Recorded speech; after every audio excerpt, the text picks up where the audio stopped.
Chapter 41. You are listening at novelfull.audio. It took Locke 2 minutes to fully adapt to this upgrade. His mind was full of the urge to drive, and he had a desire to become one with the car. This was the first time such a big side effect after the upgrade. He couldn't help but suspect that L4 might be the highest level of the system's skills. It seems that in the future, he will not only be the Sea King, but also the god of cars. Locke drank the beer in the bottle with great pride, and a sense of confidence surged from the inside out in his heart, and his eyes were fixed on the newly added function card. So far, he has never used the function card once. As the name suggests, the bullet avoidance card should help avoid bullets. Locke tried it, but there was no response. He speculated that this card should be passively activated. This card will only be activated when a bullet will hit him. This is awesome, equivalent to giving him an extra life. Locke also tried the detection card. This card reacted. He was asked to confirm whether to use it, but he naturally did not use it. The card rewarded by the system is so magical and valuable. If it is used just to verify the function, it is not worth it. Combined with the card name, he guessed that the function of the detection card should be similar to radar, detecting the surrounding environment or detecting danger. Locke was really confused about the fusion card that was rewarded now. Fusion card, what to fuse? Locke's mind moved, and the card immediately responded, and several skills on the panel were also lit up. Pistol, L3 Master, Rifle, L2 Proficiency, can be fused into Gun Master, L1 Awakening. Do you want to fuse? Forensic Medicine, L3 Master, Chemistry, L2 Proficiency, Biology, L2 Proficiency, Toxicology, L2 Proficiency, can be fused into Alchemy Master, L1 Awakening. Do you want to fuse? Chinese, L3 Master, French, L2 Proficiency, Japanese, L2 Proficiency, Spanish, L1 Proficiency, can be fused into Language Master, L1 Awakening. Do you want to fuse? Wow! Locke jumped up from the sofa, and the fusion card was actually used like this. It's too amazing to fuse the same type of skills into a talent skill. Directly change his talent. Now it seems that there are 3 lines that can be fused among the skills that have been mastered. Which one should be fused? Locke took a deep breath, slowly calmed down, and sat down slowly. His expression began to become uncertain. After the fusion, although it became a talent skill, it was downgraded to L1. Locke first ruled out the fusion of pistol and rifle skills. These 2 are now his strongest killing skills and the basis for his self-protection. He dared not bet on what will happen after fusion into a gun master. So should I choose the alchemist or the language master? Alchemist. Locke doesn't think it's reliable no matter how he looks at it. 2nd year. What is this talent for? To configure magic potions. And Locke doesn't think it's worth it to fuse L3 Forensics, L2 Chemistry, L2 Biology, and L2 Toxicology into a very 2-dimensional alchemist. So, he chose C. Host, Rock Lee, Level, 1. Strength, 10, Human Peak 20, Speed, 10, Human Peak 20, Endurance, 9, Human Peak 20, Spirit, 11, Human Peak 20, Skills Mastered, Pistol, L3 Master, Rifle, L2 Mastery, Mixed Martial Arts, L3 Master, Car Driving, L4 Mastery, Rugby, L2 Mastery, Mating, L3 Master, Swimming, L3 Master, Housekeeping, L3 Master. Traceology, L3 Master, Makeup, L3 Master, Forensic Medicine, L3 Master, Sketching, L3 Master, Microexpression Analysis, L2 Mastery, Chemistry, L2 Mastery, Biology, L2 Mastery, Toxicology, L2 Mastery, Art Appreciation, L2 Mastery, Computer, L2 Mastery, equals Proficient, Cooking, L2 Proficient, Lockpicking, L2 Proficient, Lip Reading, L2 Proficient, Psychological Profiling, L1 Proficient, Talented Skill, Language Master, L1 Awakening, Justice Value, 500, plus 250, Attribute Points. None. Cards, Experience Card, Function Card, Bullet Avoidance Card, Detection Card. Learning Card. After the fusion, the panel has changed, the language skills have disappeared, and a talent skill has been added. I have to say that this fusion card is really awesome. It can actually change the panel layout. however, Locke did not notice any changes in himself. This skill fusion is completely different from the previous upgrade. Just when he thought the fusion card was a bit of a pitfall, he found that the lip reading skill had actually been upgraded, from the original lip reading, L1 proficient, L2 mastery. Oh my god, is this the power of a language master? Locke understood instantly that he had a talent for language, so his ability to learn and understand lip reading naturally improved, and his lip reading skills naturally upgraded. It is indeed a talent skill, so awesome. Locke regretted it immediately. He underestimated the talent skill too much. If he merged into a gun master, does it mean that he can use all guns proficiently? If he just merged into an alchemy master, maybe he can really become an alchemist like in the movie? Refining gold, refining some small pills, wouldn't that be a big profit? He instantly felt that he had missed tens of billions. If the experience card and learning card are still related to the deceased in the case, then the function card depends entirely on the system reward. Locke didn't know when the next fusion card would be rewarded. The next time there is a fusion card, he will definitely merge into an alchemy master without hesitation. Locke suddenly discovered something else. It seems that microexpression analysis, L2 mastery, and psychological profiling, L1 proficiency, are also skills of the same category, but the fusion card just now did not give the fusion direction of these two skills. Locke immediately found the problem. If skills of the same category want to use fusion cards, there should be prerequisites.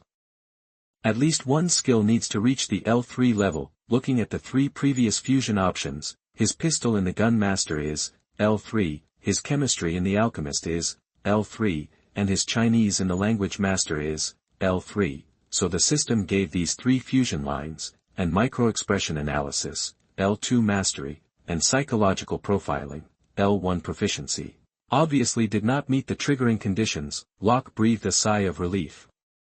This system is really something. There is not even an instruction manual, and he still has to explore it bit by bit. However, it is also quite rewarding to slowly study and explore like this, just like digging a gold mine. Just when Locke felt that he had a better understanding of the system, his mobile phone rang. He picked it up and saw that it was a familiar phone. He immediately thought of Sarah Mendez's exquisite and sweet face and her sexy and hot body, and hurriedly answered the phone. Hi, Sarah, any good news? Hi, Locke, sorry to bother you tonight. Sarah Mendez called Locke to inform him of the current modification progress of his F-150 Raptor, and said that they had received the quotation for bulletproof glass, and the final modification cost was out. As soon as this was said, Locke naturally knew the purpose of Sarah Mendez's call, asking him to pay a deposit. He replied readily, okay, no problem. You send the bill to my email, and I will arrange the deposit later.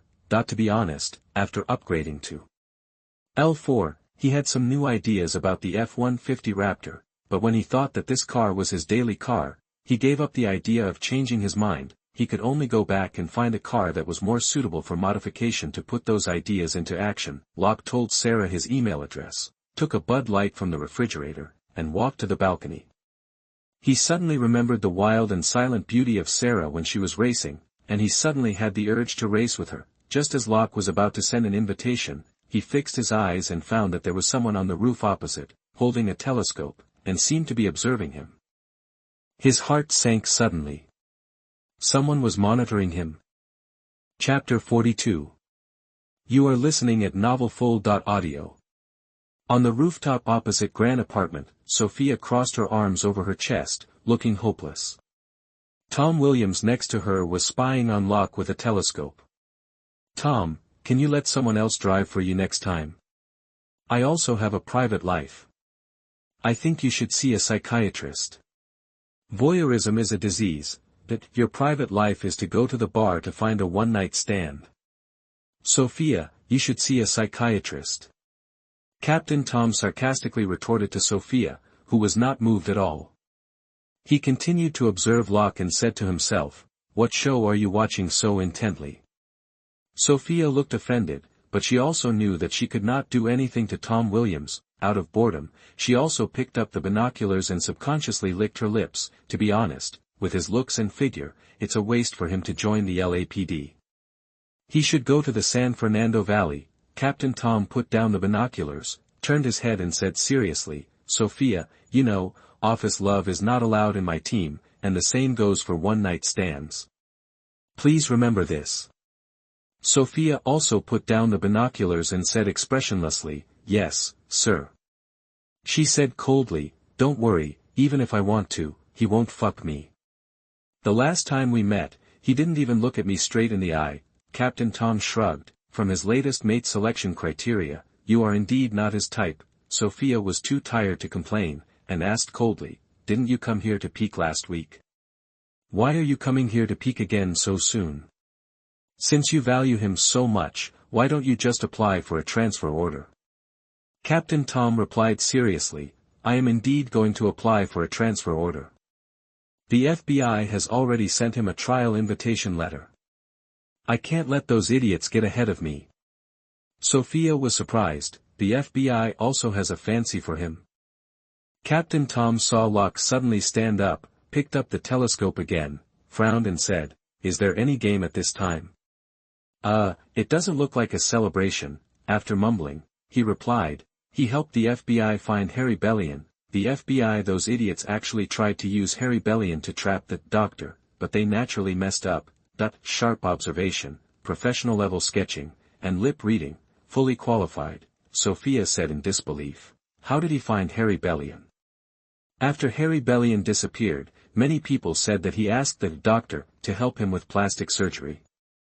"Tom, he came out, he seemed to have discovered us. Let's go." Captain Tom hurriedly put down the telescope, pulled Sophia back, and said with a vigilant face, "The data records that he just bought in 416 Hong Kong dollars with a holographic sight. Sorry, Sarah, I have something urgent, I will contact you later." Locke hung up the phone, immediately returned to the house, turned off all the lights, picked up the Beretta 92F and the police badge that he was going to put at home, and ran out of the room. When he went downstairs, he regretted storing the 416 Hong Kong dollars in the gun cabinet of the police station. Otherwise, through the holographic sight on the 416 Hong Kong dollars, he could see clearly who was peeping at him. 10 minutes later, Locke appeared on the roof of the building opposite, which was already empty. He used his mobile phone to illuminate and observe, and immediately found some traces and found the position where the person who had just peeped at him was standing, as a top scavenger, in order to clean the scene cleanly enough. The study of traceology is essential. With the skill of traceology, L3 master, Locke soon discovered that the footprints left by the peeper were actually a man and a woman. However, these two people were very cautious. In addition to the footprints, there were no other traces left here. After Locke took a photo of the footprints, he stood where the peeper stood and saw the location of his room at first glance. It was certain that these two people were monitoring him. Who would monitor him? The novel was taken from the Rawlers website. Close where you're reading it and support us on our website for more free novels. Locke's first reaction was that doctor, who escaped today, but he ruled out this suspicion in an instant. If the doctor was so powerful that he could find him so quickly, he would not be unaware of the FBI's pursuit of Harry Bellion, and he himself was almost trapped in it. Who could it be? Could it be that there are still some fish that have escaped from the Mexican Menotti organization? No, if there are really some fish that have escaped from the Menotti organization, the one they would want to retaliate the most should be the Santilli organization that destroyed them, not him, and if they really wanted to retaliate against him, they should have shot him directly, not monitored him. If the other party is just monitoring him, then the situation is not that serious. How dangerous. Locke's heart was instantly relieved. He almost called Marion just now to ask about the situation at home. Locke stood there with a gloomy face. He thought of another possibility. Could it be that when he killed Avidya before, he left some clues, which led the DEA or the Pazio organization to find him here, but they found out that he was LAPD, so they didn't take drastic measures, just surveillance. The surveillance methods of these two people were not like those of gang members. Otherwise, this place would not be so clean. When Locke thought that he might be targeted by the DEA, his heart sank. But it stands to reason that he couldn't leave any clues. Locke shook his head. He couldn't guess so randomly. He had to find out who was monitoring him as soon as possible, otherwise, he would be unable to sleep and eat. He suppressed the confusion in his heart and followed the footprints all the way downstairs. He actually tracked it all the way to the monitoring room of the building. This discovery made Locke's face change drastically. These two people could come to the monitoring room openly, so they were most likely law enforcers. Locke stood at the door, his face uncertain, and finally suppressed the idea of running away. He still believed in his professionalism. He didn't believe that the DEA could find him from Avidia. There were 2 security guards on duty in the monitoring room, 1 African and 1 Latino. Locke walked into the monitoring room and showed his police badge. "Hi guys, LAPD, my 2 colleagues just came once, I need to check the monitoring again." The Latino security guard immediately stood up and gave up his seat, and asked casually, "Is it not deleted?" Locke saw his guilty conscience from his facial expression, and instantly guessed that he was an illegal immigrant, and smiled. "Relax, I'm not the Immigration Bureau, and I won't report you. Los Angeles needs you. Without illegal immigrants, many dirty and tiring jobs in the United States would not be done by anyone, such as night shifts." The Latino security guard was shocked. "Is the LAPD so powerful? How can you see it at a glance?" Locke instantly read the key words from the security guard's mouth. He smiled, but was shocked in his heart. "It's not the DEA, it's the LAPD. Why does the LAPD want to monitor him?" The African-American security guard next to him pulled up a video with a flattering look on his face and said, "The videos of your colleagues have been completely deleted, but the video of their car leaving has not been deleted. You came here for this, right?" Locke stared at the familiar black Ford Explorer in the video, his face full of astonishment, and his heart instantly burned with anger. Isn't Daisy Greenberg's case over? Why is Tom Williams, this psychopath, still staring at him? Fuck, it never ends. Chapter 43. You are listening at novelfull.audio. Morning, Locke. Morning. The next day, Locke came to the police station early. He did not go to Anna Davis, but to his supervisor, Richard Jones, the duty commander of the patrol division. In the disciplined forces, it is taboo to report to higher levels, unless the matter you report is related to your supervisor. In addition, the police force is also very disgusted with putting relationships in the open, because the superiors do not want others to think that he is partial, and the subordinates do not want others to think that his success is due to relationships, even if the truth is so. We must try our best to avoid giving people this impression. Dong, dong, Captain Jones was arranging today's patrol route. He looked up at the door and said to Locke, "Come in, what's up?" Locke walked into the room and said directly, "Captain, I have something to report to you." He told the 2 times he found that people from the detective department were monitoring him. Captain Jones's expression became serious as Locke reported. He asked, "Do you have video evidence?" Locke shook his head and replied, "No, sir, in order to avoid affecting the reputation of LAPD, I did not do anything extra, but if colleagues from the Information Data Division go to collect evidence, they should be able to recover those videos." He actually thought about hacking into the server of the monitoring room in the opposite building last night to take those videos for backup, but when he thought that illegally obtained videos could not be used as evidence, he gave up. Moreover, his computer skills were only L2, and he was not sure that he could leave no traces. More importantly, these videos could not do anything to Tom Williams. "Good," Captain Jones stood up directly, "come with me to Captain Davis to report this matter." In Anna Davis's office, Locke reported the matter again. Anna was very surprised after hearing this, and she said to Locke, "Wait outside for a while, I'll make a phone call." Locke went out and closed the door of the office tactfully. After a while, Captain Jones opened the door and asked him to come in, but he did not stay here any longer. When he left, he congratulated Locke, which made him confused. Anna Davis looked at Locke with a smile on her face. "It's clear. Tom Williams, the captain of the first team of the Robbery and Murder Division of the Detective Bureau, applied to transfer you to their team as a detective. The police rank remains unchanged, and you are still a second-level police officer. The detective will start the follow-up supplementary examination. The Detective Bureau will send a transfer order to apply for it later." They explained that these 2 surveillance actions were Tom Williams's assessment of you. Locke was stunned. If it weren't for Anna Davis, he would have cursed out fucking directly. "Peeping with a telescope is called observation, which is a complete perverted behavior," he said seriously. "Captain, can I refuse?" Anna Davis was stunned and said, "Are you sure?" Didn't you say yesterday that you wanted to go to the police department? Locke replied, yes, I still want to go to the police department, but I don't want to work under Tom Williams. Anna Davis frowned and stared at Locke, advising, Locke, you have to think clearly. Tom Williams is a detective in the police department. His style of doing things is indeed a bit unconventional, but this is a rare opportunity for you.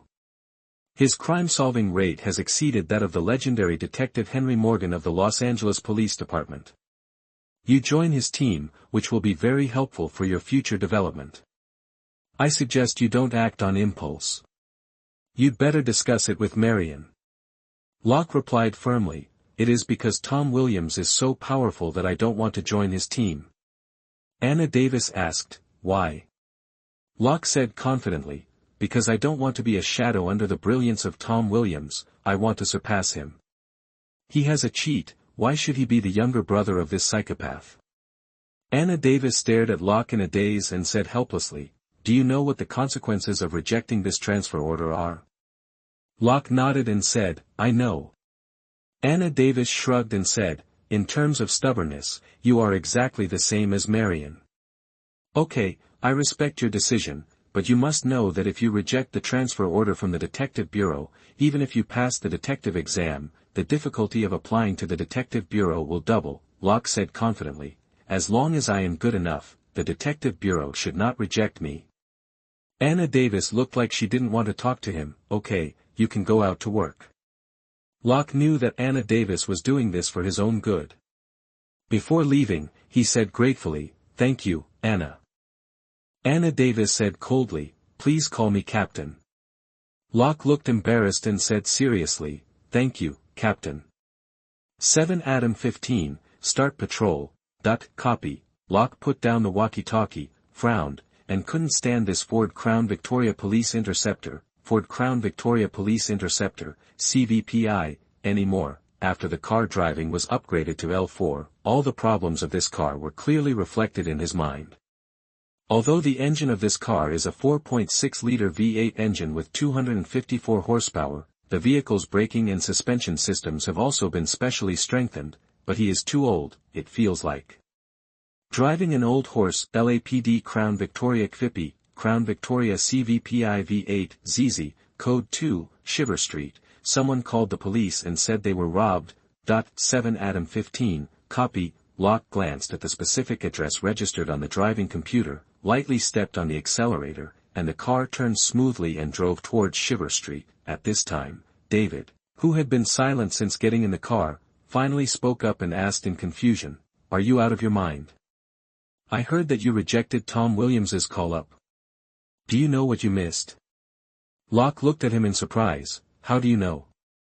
David said unhappily, everyone in Wilshire already knows it, and it won't be long before the entire Los Angeles Police Department will know it. Do you know how many LAPD idols Tom Williams is? He is the new generation of detectives in the Los Angeles Police Department, and you actually rejected him. He turned his head and stared at Locke, this time you are famous. Yesterday you rejected the FBI, and today you rejected Tom Williams. Locke looked indifferent and shrugged, I'm famous anyway. You are indeed famous, famous for promiscuity, and you are the only one in the entire LAPD. David looked disdainful and asked again, what's going on? Locke told David about Tom Williams's 2 surveillances on him, and sneered, I'm afraid no one would have thought that the Los Angeles detective admired by everyone is a voyeuristic pervert. If it were you, would you be willing to work with a psychopath? He really didn't want to work with Tom Williams, because he had secrets, and Tom Williams had a pair of eyes that could see through people's hearts, which made him very afraid. If I guessed correctly, this guy should be like Henry Morgan, and have unique features in microexpression analysis or psychological profiling. David was stunned for a moment and said, this may be the quirk of a genius. Locke snorted coldly, he is also lucky. I didn't take 416 Hong Kong dollars back last night, otherwise, the Los Angeles Police Department would have issued an obituary for this detective today. Chapter 44. You are listening at novelfull.audio. At noon, at the Mexican restaurant, everyone was there, in addition to Locke and David and Nathan and Superintendent Mona. Not only Randy and Elsa came, but also Thaddeus and Mark. However, Thaddeus and Mark rarely communicated, unlike Locke and the other three groups of instructors and trainee patrolmen, which attracted the attention of Superintendent Mona. Locke naturally became the center of the topic again. It was really surprising that he rejected the transfer orders from the FBI and Tom Williams of the Detective Bureau. Mark stared at Locke with an inquiring look, as if he wanted to see through his true thoughts, and said sincerely, "Locke, you should listen to Captain Davis's opinions more. Everyone who should know about the relationship between Locke and Anna Davis in the Wilshire Police Department knows." He complained to David again. "David, you know how rare this opportunity is for him, you should tell him that patrolman has no future." David replied unhappily, "Hey, he is not my son, I have no responsibility to help him make decisions, and this guy has never asked for my opinion." Locke looked at Mark in surprise. Frankly speaking, based on his experience with Martin, he did not find anything wrong with this guy. And judging from his micro-expressions, Mark's words were indeed sincere. Randy also said with regret, "Bro, although I really want you to stay and continue to implement our charm law enforcement, I have to say that you really missed a rare opportunity this time." He took out his ID and said seriously, "I am Detective Locke Lee of the Robbery and Murder Division of the Detective Bureau." "Listen, how cool is this?" Locke said calmly, "I will still go to the Detective Bureau. I just don't want to join Tom Williams' team." Superintendent Mona looked at Locke with regret. Although the transfer order application was issued by Tom Williams, the transfer order was issued in the name of the Detective Bureau. "You refused this time," which actually offended the Detective Bureau. "It's not that easy to apply for the Detective Bureau again." Locke shrugged and said indifferently, "If the Detective Bureau doesn't want me, I will stay in the branch detective team. The four major branches and even the subdistricts of the Los Angeles Police Department have their own detective teams. Otherwise, with the homicide data in Los Angeles, the Detective Bureau would not be able to handle it. Usually, the less difficult homicide cases can be handled by the police detective team of the precinct, and there is no need to transfer the case to the Detective Bureau." David said coldly, "Don't worry about this kid, he wants to be a better detective than Tom Williams." Locke looked at David helplessly, not knowing where he had offended the old man again. Nathan, Elsa, and Teddy, the three rookies, just listened to Locke and the others quietly, looking at Locke with envy and jealousy. They were interns of the same period. Locke had been converted to a regular employee, and was favored by the FBI and the Detective Bureau, while they were still rookie patrolmen, which was too depressing. Superintendent Mona glanced at Locke and David with a smile. He knew very well that the love-hate relationship between Locke and David was completely different from that between Teddy and Mark. She said, "Have you heard? The Los Angeles Police Department is going to hold a formal funeral for Henry Morgan." Although the matter of Henry Morgan was under a gag order, everyone who should know about the scandal already knew about it within the police department. Legendary detective Henry Morgan has been dead for 3 years, and the Los Angeles Police Department knows nothing about it. It's a complete scandal, and Henry Morgan's backstabbing of the Los Angeles Police Department made most LAPD feel the same, because they will also retire and grow old one day. Even a big man like Henry Morgan would be ignored and forgotten, let alone them. Locke asked hurriedly, "Will Nancy Morgan be prosecuted?" Superintendent Mona shook her head and said, "Of course not. Henry's pension is in his bank card and has not been used. His signatures were all forged before his death. Nancy is just assisting him. I heard that the Parker Center is looking for a suitable excuse for this matter." She looked at Locke meaningfully. "LAPD has been saying that Tom Williams' achievements will not be inferior to Henry Morgan." Locke said helplessly, "Don't you think I have the potential to become a detective?" Nathan said hurriedly, "I think so." "You spotted the fugitive suspect at a glance yesterday?" Superintendent Mona asked curiously. "Locke, can you tell me about Harry Bellion?" The case was led by the FBI, so she didn't know much about the cause and effect of the FBI's pursuit of Harry Bellion. She only knew that Locke was involved in this matter. Seeing everyone looking over, Locke apologized, "Sorry, this case hasn't been there is an end, the FBI has confidentiality requirements." Superintendent Mona nodded and said, "Okay, understand."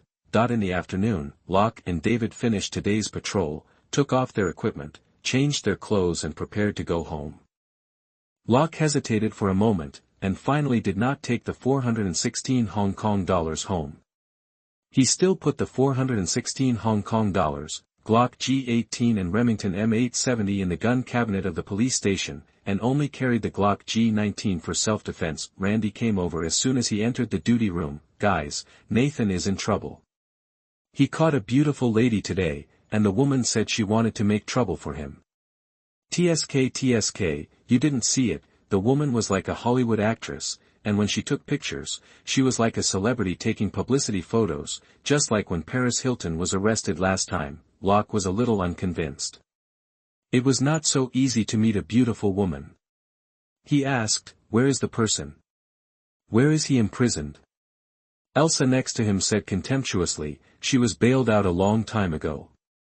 At this time, Nathan came over with a bitter face and told everyone what happened. In the afternoon, they received a report from the Parker Center that there was a traffic accident. When the two rushed over, they found that it was just a small scratch accident, but the woman had a bad attitude and took out a sharp weapon from her bag to commit a crime. In the end, she was subdued by Nathan and Superintendent Mona. However, in the process of subduing the woman, Nathan accidentally broke the woman's suspenders. This scene was photographed by many passers-by. The woman felt that her face was damaged and said that she would make trouble for Nathan. David comforted, as long as there is no problem with your procedures, it's okay even if she complains about you. Captain Jones said so. Nathan said helplessly, I will give her a new dress. Randy smiled and said, if it were me and Locke, this would never happen. The female suspect would be overwhelmed by our charm. Locke couldn't listen any more, waved to everyone, and prepared to leave. Nathan caught up and said he wanted to ask him how to deal with the female suspect. Locke was speechless. We both have different hardware, okay? How can you compare with me? He pointed at David behind him. You can't learn mine, you should ask David. Nathan looked back at David with a big belly, then at his belly, and hesitated for a moment. I'll find him tomorrow. I want to go to the mall to see if I can find that skirt. Soon, the three drove out of the police station one by one. Locke was still driving Marion's G55, which made him very embarrassed. He decided to order a less eye-catching spare car as soon as possible. Not long after leaving the police station, Locke found that he was being followed again. Chapter 45. You are listening at novelfull.audio. What the fuck? Come again. Locke found that just as the three of them drove out of the police station, a Ford SUV on the side of the road followed them. This was a typical tracking mode. His first reaction was that Tom Williams, this pervert, was still haunting them, so he planned to find a chance to confront this psychopath after he separated from David and the others. Locke took out the Glock G19 from his waist and put it on the co-pilot's seat. Damn, if I don't show my power, do you think I'm Hello Kitty? When passing an intersection, the three cars went their separate ways. David and Nathan went in the same direction, and Locke went in another direction. Locke drove for a while and soon found something wrong. The Ford SUV didn't follow them. Did he see it wrong? No, Locke reacted instantly. The car was not following him, but David or Nathan. He immediately turned around and chased after David and the others, and at the same time called David's phone, but the line was busy. He called Nathan's phone again and found that it was also busy. Locke's heart suddenly tensed up and he accelerated to chase forward. Fortunately, he didn't chase far before he saw the Ford SUV. In front of it was Nathan's car, but David's car was not seen. They should have separated. Locke's expression froze. This car was actually following Nathan. He immediately remembered what Randy had just said. The beautiful woman that Nathan arrested in the afternoon said she wanted to make trouble for him. Locke hurriedly called Richard Jones and reported the situation. Captain Jones asked Locke to keep the call and report the location. Reinforcements would come soon. He asked Locke to protect Nathan's safety. Soon they reached the traffic light again. Locke accelerated and chased after it. He drove into the left lane of the Ford SUV. The three cars were parked side by side in front of the zebra crossing. Locke was about to observe the situation in the Ford SUV, but found that the driver of the Ford took an AK-47 from the co-pilot's seat and prepared to shoot Nathan. Locke's adrenaline surged instantly. He picked up the Glock G19 on the passenger seat, pointed it at the Ford driver's seat and shouted, "LAPD, drop your gun. Drop your gun." Almost at the same time, Locke and the gunman fired at the same time. Bang! Locke emptied the magazine instantly, and all the bullets shot through the two windows and poured all over the gunman, while the AK-47 only fired 4 or 5 times before stopping. Locke quickly changed a magazine, picked up his phone and got out of the car, shouting, "Fire, fire, a police officer was shot, code 99. The suspect has been shot dead. I'm going to check on the police officer now, please. Arrange an ambulance." Locke went around to the right side of the front windshield of the Ford and looked into the car. He found that there was only the driver and the gunman in the car, a white young man, who was dead. He ran to Nathan's car again and shouted, "Nathan, are you okay? Are you injured?" Nathan's car window was also broken. He curled up behind the car door. Hearing Locke's shout, he slowly stood up. He was pale and looked overly frightened. He moved his limbs and replied, "I'm not injured." Locke hurriedly reported to Captain Jones, "Captain, Nathan is fine." Captain Jones breathed a sigh of relief. "Good, I have seen you." With the sound of sirens, more than a dozen police cars surrounded the 3 cars. Captain Jones soon took over the scene, and the forensic doctor and the medical examiner also came quickly. Although Nathan did not have a gunshot wound, his face and hands were covered with broken glass. He was sitting in the ambulance cleaning the wound, and Superintendent Mona sat on the side to comfort him. Locke, Anna Davis, and Captain Jones stood by Nathan's car, and the forensic personnel were collecting ballistic traces on the car. The forensic personnel determined through the trajectory of the ballistics that the gunman was disturbed when he fired, and the muzzle of the gun was tilted to the left, so the trajectory started from the right side of the engine and extended to the right side of the glass, and the trajectory of the ballistics was from bottom to top. If the gunman had shot directly at the car door, Nathan would have been dead. Locke immediately thought that when he shouted to the gunman turned around, and it should be that the words disturbed the gunman, causing the muzzle of the gun to tilt to the left. Captain Jones said with lingering fear, "Locke, you saved Nathan." Anna Davis had a cold face. "This matter is not over, we must find out the truth." Soon all the police officers returned to the police station, even David. Although Nathan was lucky enough to survive, this shooting was definitely a provocation to the Wilshire Police Department. It was also a challenge to the authority of the LAPD. The resources of the entire LAPD were mobilized, and soon the identity and background of the murderer, the causes and consequences behind the shooting were revealed. "All have been investigated," Anna Davis said seriously. "The female suspect Ivna arrested by Nathan and Mona this afternoon is the girlfriend of Sam Brown, the second in command of the largest white gang in Los Angeles, Copernicus. Sam Brown is an extreme white supremacist who hates people of color, especially black people. He shot and killed 3 black people who were stealing and was sentenced to prison. He became a hero in the Copernicus organization. After being released from prison, he was valued by Johnny Dyson, the boss of the Copernicus organization, and was trained to be the second in command in the organization. Sam Brown issued a reward for Nathan, which is a serious provocation to the LAPD. I will apply for a warrant for Sam Brown and Ivna on the charge of murdering police officers. Before the 2 are arrested, Nathan will suspend all work and receive protection at home. During this period, we will intensify the crackdown on the Copernicus organization. Locke has been officially notified that he will start a 3-day administrative leave starting tomorrow. He has just returned all police equipment. After taking the formal statement and going through a series of evidence collection procedures, taking photos, and drawing blood, he was notified to go to Anna Davis's office. He thought it was a routine questioning. Unexpectedly, Anna Davis handed him a phone number of the Mercedes-Benz Repair Center. "I just talked to Marion on the phone.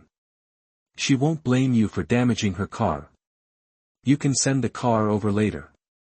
I have already contacted you. You can pick up the car tomorrow morning.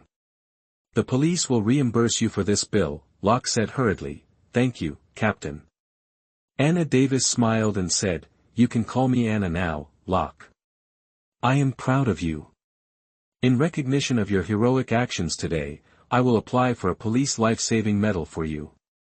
Locke couldn't help rolling his eyes and said, "Thank you, Anna." Anna Davis nodded and said, "This is what you deserve. You are in much better condition this time than last time. I will help you arrange the investigation procedure tomorrow.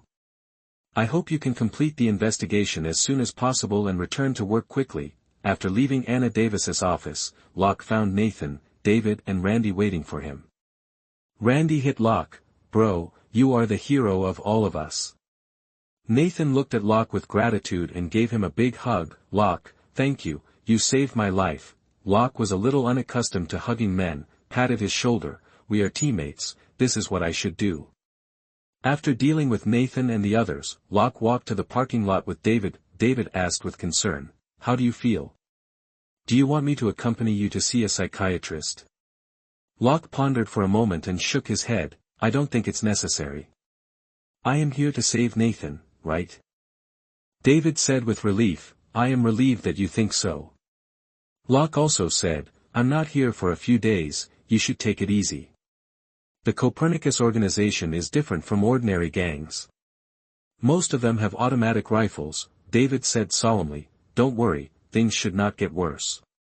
The top leader should warn Johnny Dyson, the boss of the Copernicus organization, that he has crossed the line this time." Chapter 46. You are listening at novelfull.audio. Mercedes-Benz repair shop. The repairman was checking the damage to the car. The passenger window was broken, but because of the privacy film, the glass did not break and scatter, but was still hanging on the window. The repairman confirmed that he only needed to replace the window glass and reapply the privacy film, and told Locke that he could pick up the car tomorrow morning. After Locke signed the handover form, he took another look at the broken glass hanging on the window and felt a little relieved. Fortunately, Marion only applied the privacy film. If she had replaced the bulletproof glass like his F-150 Raptor, Nathan would be in danger today. After leaving the Mercedes-Benz repair shop, Locke called an Uber. Marion called him before and forced him to go home tonight. When Locke returned to his home in Beverly Hills, Marion came to meet him as soon as he entered the door. Seeing that he was really safe and sound, she gave him a hug. Locke stiffened and said embarrassedly, "Sorry, Marion, I broke your car." Marion hugged Locke tightly. "Silly, I'm glad you're okay." Marion let go of Locke and made way. Locke immediately saw Jet and Hannah looking at him with concern. He forced a smile. "Sorry, I made you worry." "I'm fine, thank you." Jet didn't seem to want Locke to think he cared about him. His face froze and instantly turned cold. He subconsciously wanted to say something, but seeing Marion staring at him, he shrugged and said, "I heard that you used your bravery to save your colleague today. Cool." Hannah asked directly, "Locke, how did you feel when you killed someone this time? Will your personality continue to change?" "Shut up, Hannah Lee." Marion yelled unhappily and said in a deep voice, "Okay, this matter ends here, no more talk, eat first. Dong, dong, Locke, can I come in?" "Come in, Marion." Locke was searching for information about the Copernicus organization on the internet, and he turned his chair to look at the door. Marion pushed the door open and walked in, holding a cell phone in her hand. "Locke, your father wants to talk to you." I turned on the speaker. Locke took the phone, put it in front of him, and shouted, "Hi, Todd." Lee Bo's voice came from the phone. "Hi, Marion has told me everything. I'm sorry I can't go back to accompany you the first time. How do you feel now?" "I only mean your mental state," Locke said calmly. "Fine, I'm saving people, so I don't feel guilty this time, but I will still see the police psychologist tomorrow." Lee Bo continued, "That's good. If you have any questions, be sure to tell your mother or me in time. We are family, we will always support you." "Locke, I heard about your heroic behavior today. I am proud of you. Thank you, Todd." Locke's expression was a little moved. As far as he could remember, this was the first time Lee Bo said this to him. Marion crossed her hands in front of her chest, listening to the first warm conversation between the father and son with a smile on her face, and was very moved. She interrupted, "Don't worry, dear, he really looks fine, let's move on to the next topic." Lee Bo said, "Okay, please." Marion stared at Locke with a scrutinizing look. "Anna mentioned today that you rejected the transfer application from the Detective Bureau. She thinks this is a rare opportunity. She said that Captain Tom Williams is the detective with the highest crime-solving rate in the LAPD. Your joining his team will be very helpful to your resume. But she said that your attitude is very firm, so I didn't call you to interfere with your decision. Since you insist on being in the LAPD, your father and I will naturally support you. Now, can you tell us what you think? Locke was startled and realized that this was a family meeting about his career planning. Obviously, his unconventional actions today made Marion and Lee both feel it necessary to intervene in his career planning. Locke sat up subconsciously and told Tom Williams about the 2 times he monitored him. He confessed, I know he is very powerful, but I don't like him. He is too self-centered and neurotic. It is not pleasant to work under him. He said to the phone, there is an old saying in China that it is better to be the head of a chicken than the tail of a phoenix. If I join Tom Williams' team, I will only be overshadowed by his brilliance. But if I go to other teams, I believe I can also shine. I have confidence in myself. I am learning traceology, microexpression analysis, criminal psychology, and lip reading. I have bought relevant books. After Locke finished speaking, Marion and Lee both fell silent. Marion looked at Locke in surprise. I didn't expect you really like being a policeman. Lee Bo asked curiously, where did you learn this Chinese sentence? Locke just said this sentence, specifically in Chinese, which shocked him, and he also said that we are Chinese, and the old father was almost moved to tears. The next morning, Locke took Marion's Mercedes-Benz S600 to the Mercedes-Benz repair shop to pick up the car. On the way, Marion asked, Locke, how is the G55? Locke naturally praised, very good, I like the appearance of this car, very cool, very powerful, and the chassis tuning is very tough. Sorry, I may need to use it for a few days.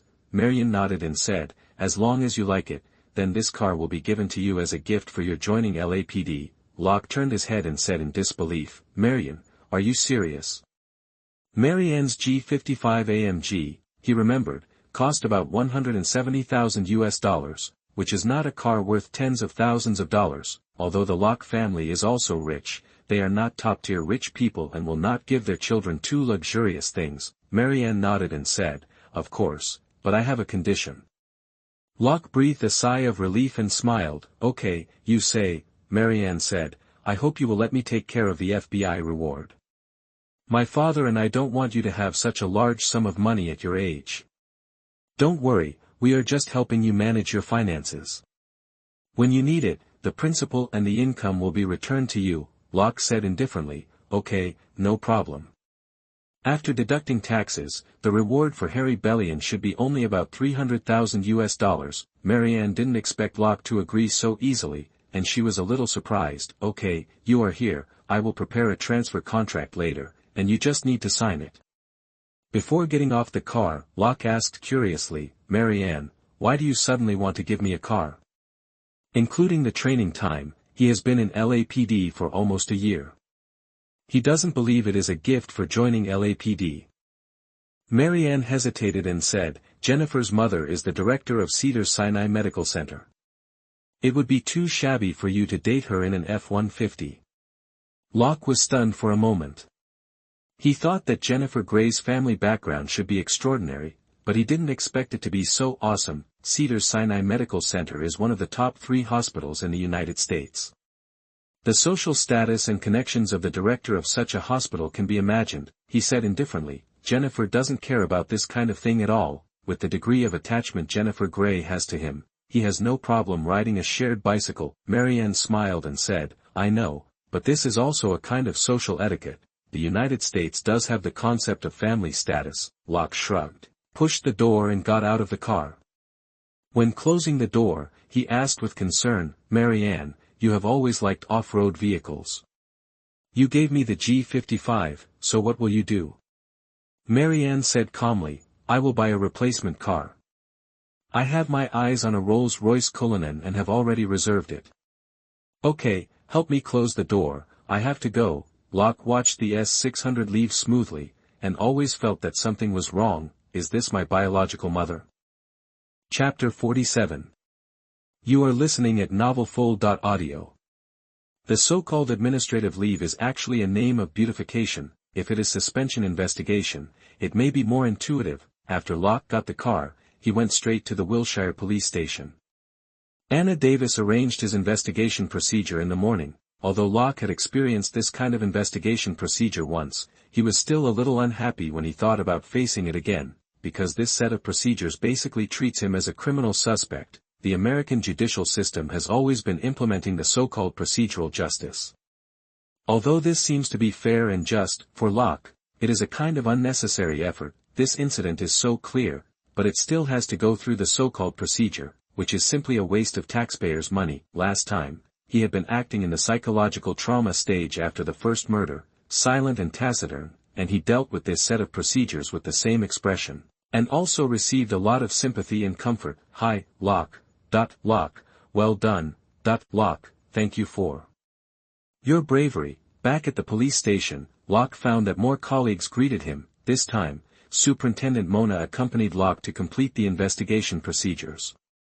Because Nathan was also suspended, she stayed in the police station to take charge of internal affairs. Like last time, Locke first met his lawyer, actually the lawyer of the police station. With the help of the lawyer, Locke completed the statement of this incident, which was given to the prosecutor. After meeting the lawyer, the representative of the police union came next. This representative just told Locke the amount of his insurance compensation in different situations. For example, if he was sued, the union would pay for his lawyer's fees. After the union representative, it was the Internal Affairs Department that everyone in the police station hated. Locke also hated it, more than the district attorney. This superintendent named James was from the Internal Affairs Department of the Western Branch. As soon as he opened his mouth, he asked, "Do you know Jack Harlan?" Locke was stunned and asked, "Who is this?" James replied, "It's the gunman you killed." Locke shook his head. "No, it turns out that this little Karami is called Jack Harlan. Even more useless than Avidya, with only 50 justice points and nothing else." He almost thought that there was no change in the panel last night. James wrote twice in his notebook and said, "I have read your transcript. Why did you find that Jack Harlan was following you? You should know that there is also an old policeman with 22 years of police experience in your group." He did not find Jack Harlan's tracking. Locke hesitated for a moment. He couldn't say that David was old and lacked vigilance. He replied, "Because I found 2 trackings recently. I am very sensitive to tracking." James showed an excited expression, like a bored hyena suddenly saw a giraffe pooping. He couldn't wait to ask, "Why were you followed?" Locke frowned and said, "Sir, this matter has nothing to do with this investigation." James said seriously, "Officer, the investigation and inquiry of the Ministry of Internal Affairs is never limited to specific cases. As long as we find doubts, we have the right to investigate." Locke had no choice but to tell Tom Williams about his tracking and monitoring. James felt a pain on his face after hearing this. He thought he had caught something incredible, but he didn't expect to involve Tom Williams of the Detective Bureau. He closed his notebook and said, "I will verify this with the Detective Bureau." "Do you think you had other ways to stop Jack Harlan from shooting besides shooting?" Locke corrected, "Sir, I didn't stop Jack Harlan from shooting. He still shot. It was only because my shouting interfered with him and made his gun deflected, so Nathan Fillion saved his life." James shrugged and nodded, "Okay, I've finished asking questions. Thank you for your cooperation and thank you for your heroic action this time, saving a LAPD. Thank you." When they reached the door, he turned around again, took out a business card and handed it to Locke. "This is my business card. If you remember any additional information, you can call me at any time." Locke stood up and watched James leave. His eyes flashed. He clearly realized that this time the procedure was much easier than last time. Locke rested for a few minutes, and the district attorney led the independent auditor of the Los Angeles Police Department and his lawyer in. The district attorney informed Locke that he would be prosecuted, and whether he would need to appear in court would depend on the results of the investigation. This means that if there is no doubt in the entire investigation, it is a procedure to go through.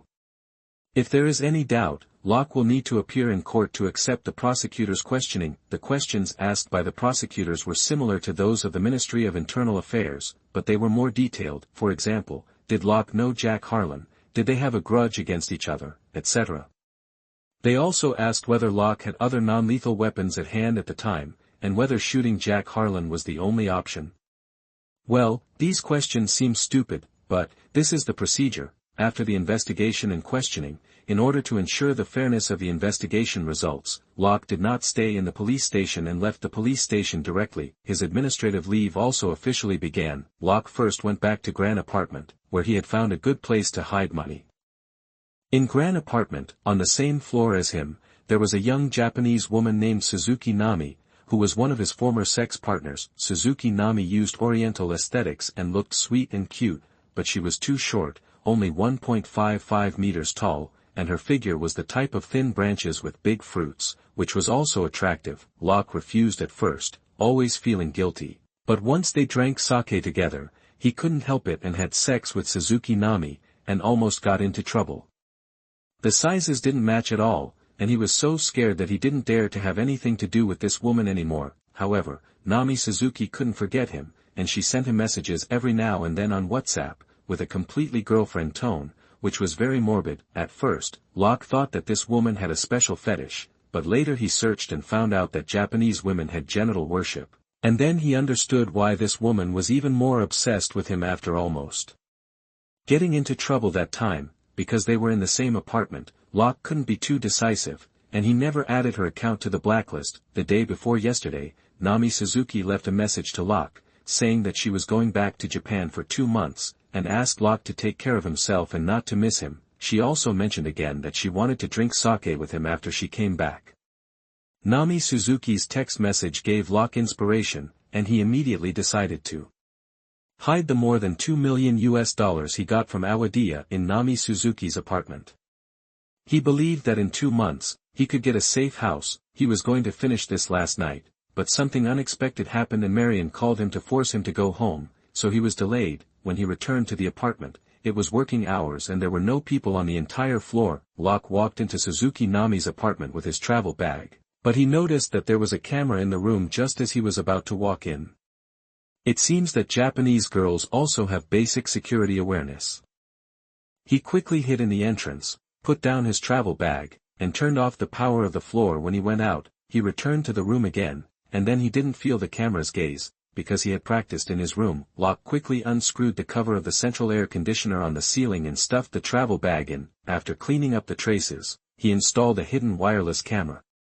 Then he left the room and turned on the power of the floor, which took no more than 2 minutes. After returning to the room, Locke felt relieved. In the past few days, this bag of money has been hanging in his heart, for fear that it would be discovered. This is also why he reacted so strongly after discovering that Tom Williams had been monitoring him again and again, because he not only has secrets, but also things that are shameful to be revealed. Chapter 48. You are listening at novelfull.audio. Mendez Repair Shop. Locke parked the car and got out. He couldn't help but turn his head to look at the forest of cars standing next to him. Suddenly, he found that this place was very suitable for shooting Hollywood doomsday blockbusters. In the silence, rusty vehicles piled up like mountains, and the atmosphere was desolate and desolate. There were traces of runways on the ground. Under this car graveyard, there should have been a test track. This shows how glorious this repair shop was when Edmund Mendez was still alive. Locke put away his idle thoughts and looked at the repair shop next to him, but he didn't want to be like last time. There was no one in the repair shop. Locke frowned subconsciously and was about to find his car, but his eyes were attracted by an orange-red Dodge Challenger parked in the workshop. This was the car that Sarah Mendez drove last time. His eyes stayed on this brightly colored car for a few seconds, and then he saw his F-150 Raptor on a shelf. The fancy decals on the car had been removed, the doors, tires, shock absorbers, and hood were removed. The whole car was dismantled beyond recognition, and he almost couldn't recognize it. Locke hesitated, looked up at the office on the second floor, and finally walked towards his F-150. He came here today just to check Victor's skills. When passing the Dodge Challenger, Locke suddenly heard a movement under the car. After a closer look, he found that the car was also on the shelf, but it was not raised very high. He walked around the front of the car and immediately saw 2 straight and well-proportioned long legs, with a pair of cat's yellow boots at the end, which made the 2 legs look even more slender. Near the front of the car, there were half-length denim hot pants. Because of the angle, he could even see the corners of the black underwear inside. After Locke was stunned for a moment, he quickly looked away and knocked on the hood. Sarah Mendez quickly slid out from under the car. She wore transparent goggles on her face, her hair was tied in a ponytail, and she was wearing a loose work suit with the zipper half unzipped, revealing a white tank top underneath. Her breasts were full, her waist was tight and smooth, and she looked wild. Sarah Mendez looked up at Locke in surprise. "Mr. Lee, why are you here?" "Please call me Locke." Locke looked at the lying Latin beauty with appreciation. "I'm on vacation today, and I want to come and see the progress of the repair." After Sarah Mendez sat up, she put down the flashlight, took off her gloves, and tried to stand up with the pulley. Locke extended his hand. She hesitated for a moment, but still stood up holding Locke's hand. "Thank you." She took off her goggles, revealing her delicate face, and explained, "Victor and the others went to get some ordered parts. Let me tell you about the current status of your car." Locke nodded, knocked on the orange-red Challenger again, and asked, "Are there any problems?" Sarah tilted her head and looked at Locke, hesitating for a moment. "Well, I want the feedback of turning to be more agile, so I want to see how to improve it." Locke thought for a while and said, "Is there a big difference between static steering force and dynamic steering force? If you want to improve the feedback of steering, the hydraulic pressure will increase, and the steering wheel will be very heavy. Are you sure you have enough strength?" Sarah was stunned and asked in surprise, "Do you play cars too?" Locke was about to answer when he heard the roar of a car. He turned his head and saw Victor Mendez driving a Chevrolet Silverado slowly approaching, with the black big guy rider sitting in the passenger seat. Bang! Victor got out of the car and saw Locke standing next to his sister. He frowned, then his eyes stayed on the Mercedes-Benz G55 for 2 seconds, and turned to complain to Reed behind him. "He is indeed a rich man." The two walked to the workshop, and Victor asked Locke, "Boy, the car is not ready yet, why are you here?" Without waiting for Locke to speak, Sarah said dissatisfiedly, "Victor, be polite to my customers."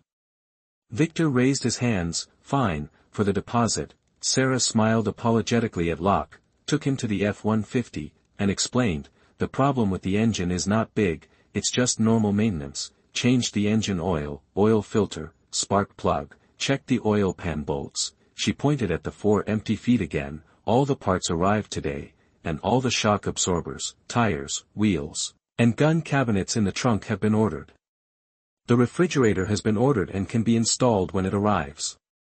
I don't think there is anything to change in the interior, unless you want to change the audio." Sarah asked again, "By the way, what gun are you going to put?"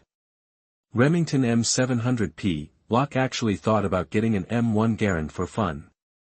After seeing this most powerful rifle in World War II in the gun shop of Bearded Gary last time, he instantly fell in love with the retro appearance of this gun. Attracted by the state, however, after weighing the pros and cons, he gave up the idea. According to his current firepower configuration, he only lacks a sniper rifle. Although the 416 Hong Kong dollars also has a sniper function, it is still a little worse than a dedicated sniper rifle. The Remington M700P just made up for his shortcoming. Sarah didn't know much about firearms. She was stunned for a moment before she blurted out a word. "Cool," Locke said again. "I want to convert the back seat into a seat that can be turned into a bed. Anyway, no one will sit in my back seat. Sometimes I need to lie down on it when I travel by car." After the experience of the last G55, Locke felt that this modification should also take car sex into consideration, so turning the back seat into a bed is a hard requirement. Sarah nodded and said, "Okay, no problem." Locke said, "Also, shock absorbers. I want to change to air shock absorbers to increase the comfort of the car." I don't need off-road convenience. I will pay for the shock absorbers before." After hearing Locke's new request, Sarah turned around and shouted, "Victor, come here." While moving things from the car, Victor kept a tense face, and his eyes would glance at Sarah and Locke from time to time. For some reason, he disliked Locke the first time he saw him. Reed didn't notice Victor's strangeness at all, and smiled innocently. "I finally found a man who can match Sarah, handsome and rich. Victor, look, this guy and Sarah are a perfect match." Victor's face changed instantly. "Shut up your fucking mouth." Just as he was about to continue speaking, he heard Sarah calling him, suppressed his anger, and walked over with a stern face. "What is up?" Sarah told Locke's new request, and Victor subconsciously wanted to retort, but his eyes flashed and he immediately smiled. You are boss, you are the boss, as long as you are willing to pay, I have no problem. He pointed to the front seats and laughed, dude, I know what you want to do. The front seats can be as far forward as possible, so that the space in the back is large enough. Therefore, when customizing the seats, you need to make a convex shape on both sides to fill the empty space of the front seats, so that you and your girlfriend can lie down more spaciously. Locke nodded and said, cool, this is what I want, can I pick up the car this weekend? Seeing Locke admit it, Victor looked proud of his success, winked at Sarah, hinting that Locke already had a girlfriend, and his heart was inexplicably relieved. He shook his head and said, impossible, this seat needs to be specially customized, and it will take at least 10 days. Chapter 49. You are listening at novelfull.audio.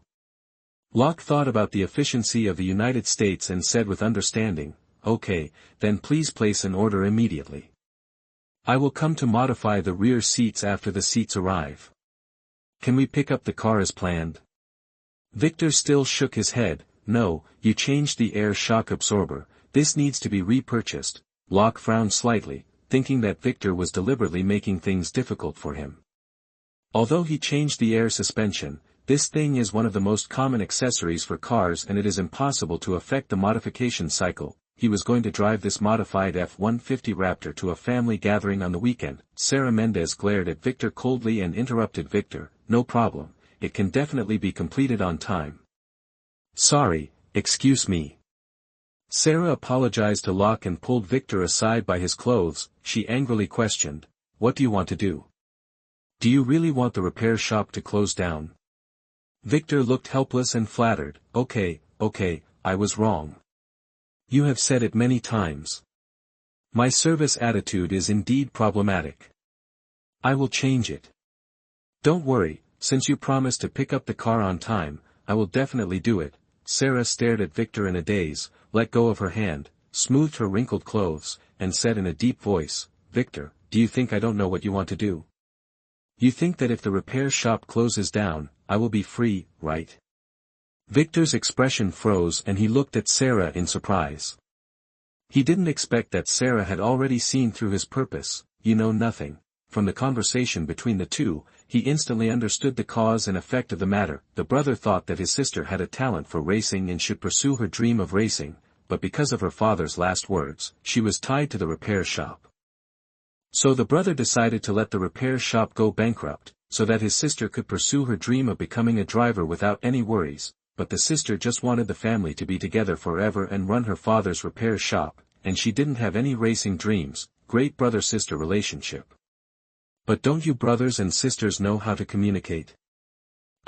Forget it, he has no right to complain about others. Locke couldn't bear it anymore, and he exhaled speechlessly, and walked to the black big guy who was eating melon with a box of shock absorbers. Sorry, excuse me, please tell Sarah later, I'm leaving first. Ryder asked in surprise, aren't you going to continue watching? Locke felt that the three people in the repair shop were all sick, and waved without looking back. After getting in the car, he started the car and was about to leave when two cars drove in front of him and blocked the road. The novel was taken from the Rawlers website.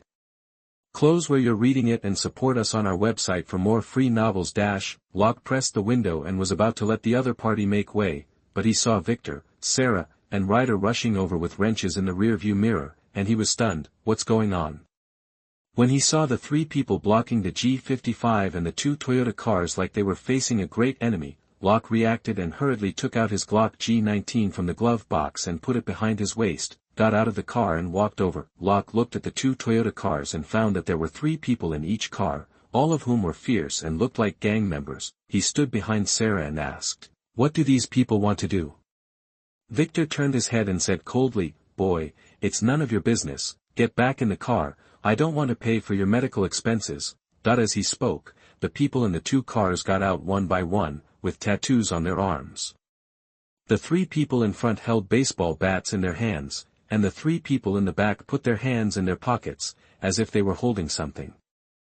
The first one was bald, with tattoos all over his face and head, earrings in his ears, and a defiant look. He glanced at Locke coldly, then his eyes stayed on Sarah for a moment, and finally fell on Victor. He swung the baseball bat in his hand, spit vulgarly, and said with a smile, "Victor, not bad, it hasn't closed down yet, and there is still business." Victor held the handle tightly, took a step forward, and said viciously, "Martin, if you want to cause trouble, just come to me, it's none of other people's business." The big black man Reed also followed Victor and took a step forward. He held a wrench in each of his left and right hands, looking very imposing and violent. Sarah Mendez stared at the villain in front of her with disgust, turned her head and said to Locke, "Locke, you step back first, don't get hurt, the car is smashed, I will accompany you." Locke looked down at her and saw that although she looked weak, her eyes were firm and brave, as if she was determined to advance and retreat with Victor and the others. He raised his eyebrows, pulled out the G19 from behind, passed between Victor and Reed, and directly confronted the 6 people, raised his gun and shouted, "LAPD, hands up. Drop the fucking baseball bat. On your knees. LAPD, raise your hands. Drop the damn baseball bat. Kneel down." Locke's sudden move confused everyone. The gang leader Martin stared at Locke in disbelief. He didn't expect there were police here, however, after hearing the familiar shouts, seeing the gun in his hand, and his solemn expression, the 6 gangsters immediately raised their hands and did as he was told.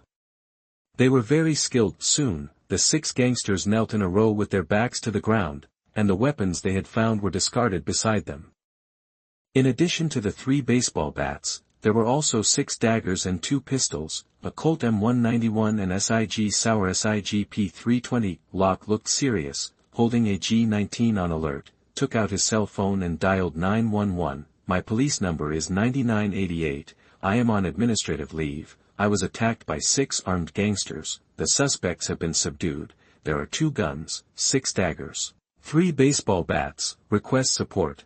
Next to him, Victor and the other 2 looked at the wrenches in their hands and stared at Locke with suspicion. Victor thought of his previous attitude towards Locke and couldn't help feeling a little embarrassed, and asked Sarah, "Why didn't you ever tell me that he was a cop?" Chapter 50. You are listening at novelfull.audio. Because it involved an attack on a police officer, the supporting police arrived quickly.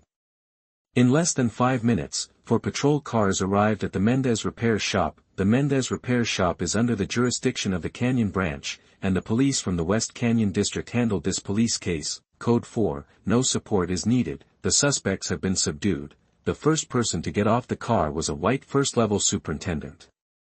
Seeing the gangsters kneeling in a row next to him, he immediately reported the situation to the dispatch center. Locke immediately put away his gun and greeted him, "Sir, I am Locke Lee, a second-level police officer from the Wilshire Police Department.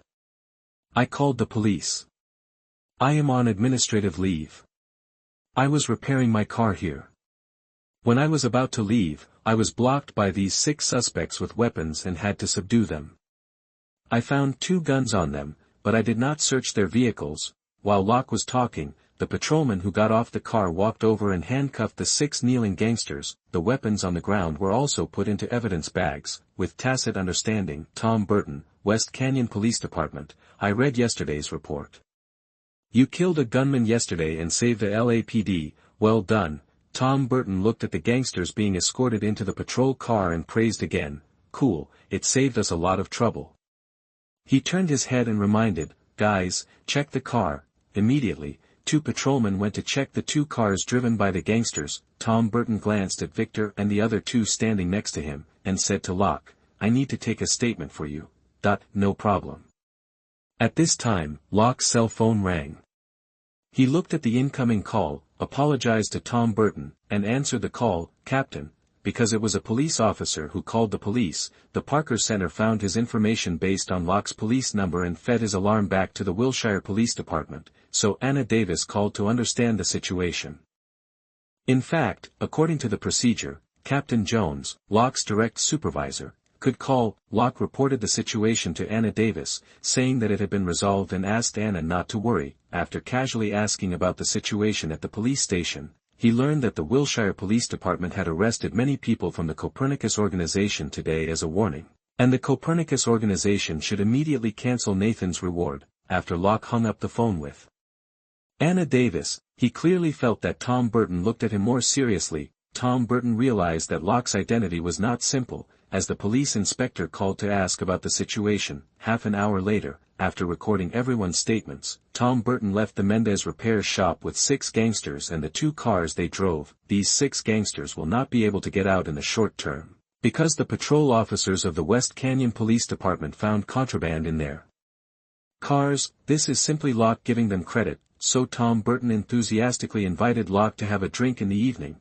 but Locke declined because he was on administrative leave. The repair shop instantly returned to calm, and Locke watched his colleagues from the West Canyon Police Department leave, then turned and walked towards Victor and the other 2. Victor looked a little unnatural, looking at Locke awkwardly, still saying stubbornly, "Boy, I didn't expect you to be a cop, no wonder you could beat me so easily that day."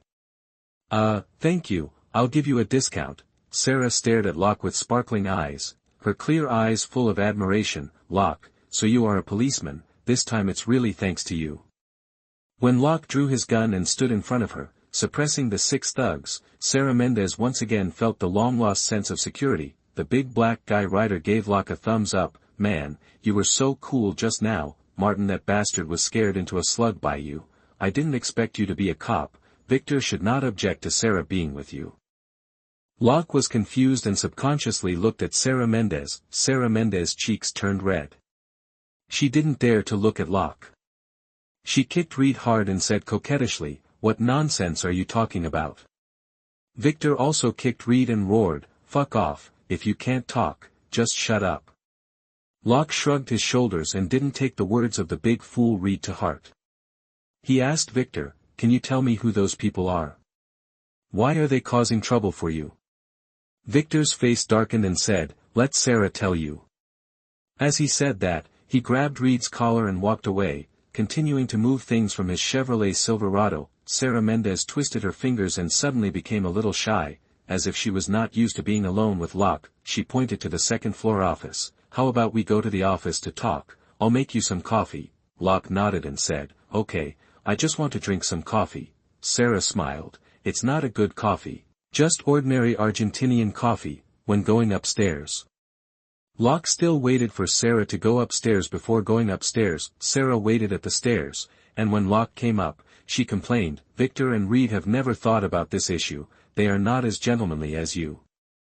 Locke looked at Sarah Mendez in surprise, and judging from her micro-expression, the girl's defense against him was greatly reduced, so her tone became intimate. He raised his eyebrows and smiled, "Because they treat you as a sister, and I treat you as a woman." Sarah's face flushed, but she turned and walked towards the coffee machine without getting angry. "Go sit over there, I'll be ready soon." Locke looked at the stainless steel coffee machine on the counter that looked about the size of an engine and praised, "Nice coffee machine." Sarah stood on tiptoe to take out coffee beans from the cabinet, and the curve of her hips became more and more straight. Edmund left them. Locke moved his eyes away from Sarah's tight and round buttocks and sat in the last position, but his eyes couldn't help but be attracted by the youthful and sexy figure in front of the coffee machine. I couldn't help but think of Jennifer Grey. Both of them have such a curvy figure, but their personalities and temperaments are completely different. Jennifer looks cold and intellectual, but she is passionate in private. Sarah is just the opposite. She is simple and passionate on the surface, but sensitive and fragile in her heart. Soon, Sarah Mendez came over with 2 cups of coffee. From her mouth, Locke heard an American version of the demolition story. At his peak, Edmund Mendez was very wealthy, so he spent most of his wealth and spent more than $10 million to buy this 3-hectare land in the deserted mountains on the edge of Los Angeles, hoping to build a car repair shop with its own racetrack. In order to build this repair shop, he almost spent all his wealth. Not long after the repair shop was built, Edmund Mendez found out that he had cancer, and unfortunately passed away after wasting a few years. Although the Mendez brothers and sisters inherited the repair shop, the annual land tax was overwhelming them. 2 years ago, a real estate developer in Los Angeles took a fancy to this land and wanted to buy it for $20 million, but the Mendez brothers and sisters wanted to inherit their father's last wish and rejected the developer's request. Since then, the repair shop has been in bad luck, and the business has been getting worse and worse, on the verge of bankruptcy.